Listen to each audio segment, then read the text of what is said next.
สบายดีเนาะทุกคนวันนี้เขาจะมาสอนวิธีการสมัคร Binance เนาะก่อนอื่นเขาก็ดาวน์โหลดแอป Binance มาแล้วก็เข้าไปงานแรกจะเป็นจังซี่เนาะสำหรับใครที่เป็นมือใหม่ไม่ให้กดอันที่1เลย I new to crypto เนาะกดเข้ามาตอนนี้ก็จะเป็นช่องที่เราต้องใส่อีเมลส่วนตัวของเราเนาะ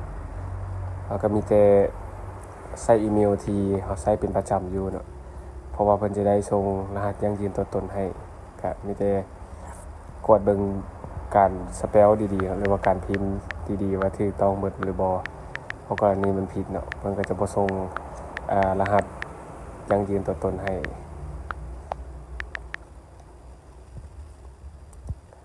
โอเคเนาะตอนนี้ก็จะเป็นรหัสยั่งยืนเนาะให้เฮาเบิ่งในเมลของเฮาตอนนี้เมลมันก็เด้งมาเนาะกดเข้าไปเบิ่งของเฮาจะเป็น949907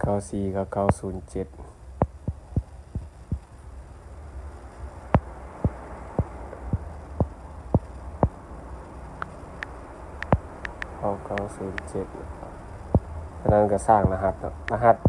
ถ้าจะให้แนะนำเนาะให้เอาตามรหัสที่เฮาตั้งเมลเท่านั้นเลยเนาะจะได้บ่ลืม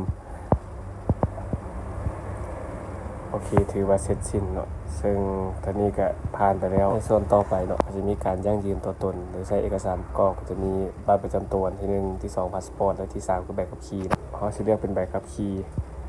ก็ช่องแรกคือการถ่ายรูปใบขับขี่เนาะ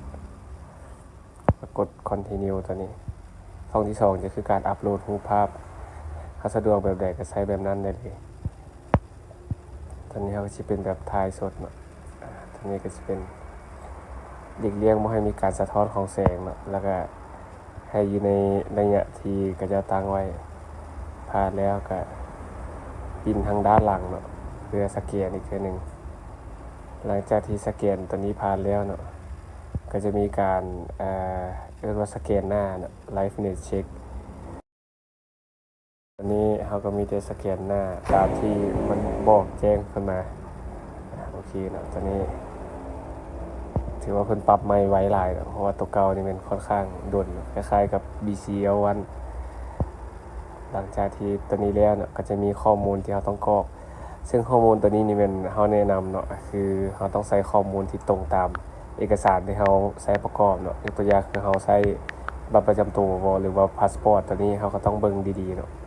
ว่าข้อมูลในพาสปอร์ตกับข้อมูลที่เอามาใส่ตัวนี้มันตรงกันบ่ถ้ากรณีบ่ตรงกันอาจจะยั่งยืนตัวตนบ่ผ่านเนาะก็แนะนำให้ใส่ให้มันตรงกันหมดเลยบ่ว่าจะเป็นพวกชื่อวันเดือนปีเกิดเนาะ2ต่อมาก็จะเป็นวันเดือนปีเกิด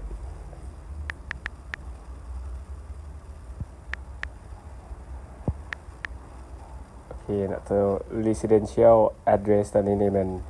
คือที่อยู่อาศัยเฮาก็ตัวนี้เฮาก็เบิ่งตามเอกสารที่เฮาใช้ประกอบได้เลย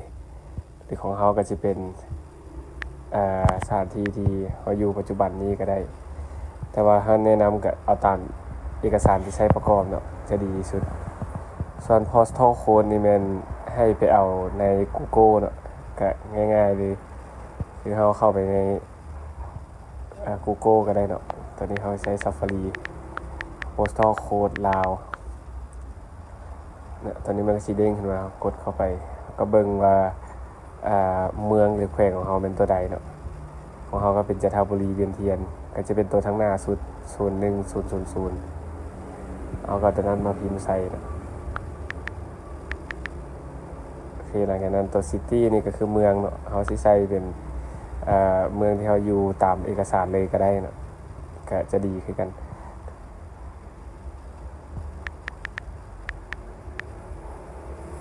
เราก็กด continue ต่อโอเคเนาะถือว่าเสร็จสิ้นตอนนี้เพิ่นก็ได้